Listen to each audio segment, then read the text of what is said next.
అందరికీ జై శ్రీరామ్. మన షర్మిలక్క గారు ఏమో మాట్లాడుతున్నారు, ఒకసారి ఏంటండి. 5,000 గుడులు కట్టిస్తారట, దళిత కాలనీలలో 5,000 గుడులు కట్టిస్తారట. టీటీడీ తరపున ఏం అవసరం ఉంది అని అడుగుతున్నా. టీటీడీ కట్టించడాన్ని కాంగ్రెస్ పార్టీ తీవ్రంగా వ్యతిరేకిస్తుంది. ఇది మన సెక్యులరిజం విధానానికి చాలా వ్యతిరేకం. అరే ఎక్కడన్నా సూయించండి రా నాయన, ఏ దవాఖానలన్నా సూయించండి రా. షర్మిలక్క పాపం ఏం మాట్లాడుతుందో ఆమెకే అర్థం కాని రీతిలో మాట్లాడుతుంది. అక్క షర్మిలక్క,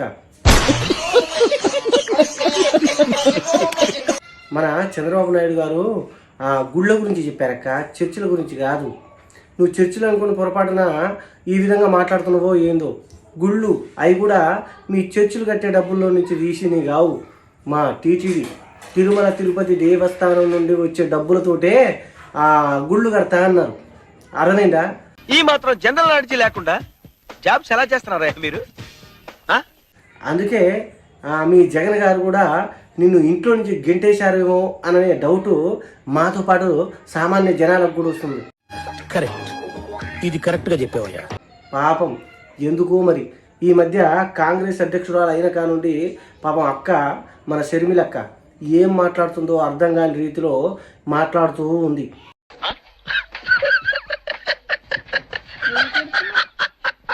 ఎప్పుడు హిందువులపై విషం కక్కుతూ నువ్వు ఇలా కాలం గడిపేస్తూ ఉన్నావు. ఇప్పటికైనా మారక్క, కొద్దిగా ఇప్పటికైనా మారు. కనీసం జనాల్లో ఆ సింపతి అన్న ఏర్పడుతుంది. లేదనుకో ఏ ఎర్రగడ్డ పిచ్చి హాస్పిటల్కి పంపిస్తారక్క.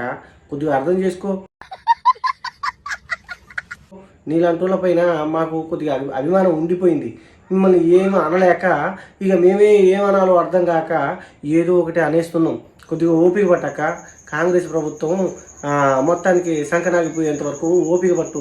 అప్పటిదాకా నువ్వు ఓపిక పట్టేటట్టు లేవు. అందుకనే నోటికి ఏది వస్తే అది మాట్లాడుతున్న పరిస్థితి కనబడుతుంది. ఇంకోసారి తెలుసుకో, మీ ఆయన గారు చర్చిల్లో సంపాదించిన దశమ భాగాల సొమ్ముతో కాదు గుళ్ళు కట్టేది. మా హిందువుల తిరుమల తిరుపతి దేవస్థానం నుండి వచ్చిన డబ్బులతో ప్రతి దళిత ఏరియాల్లో గుళ్ళు కట్టుతా అన్నారు. అవి 5,000 కావచ్చు, 10,000 కావచ్చు, 20,000 కావచ్చు.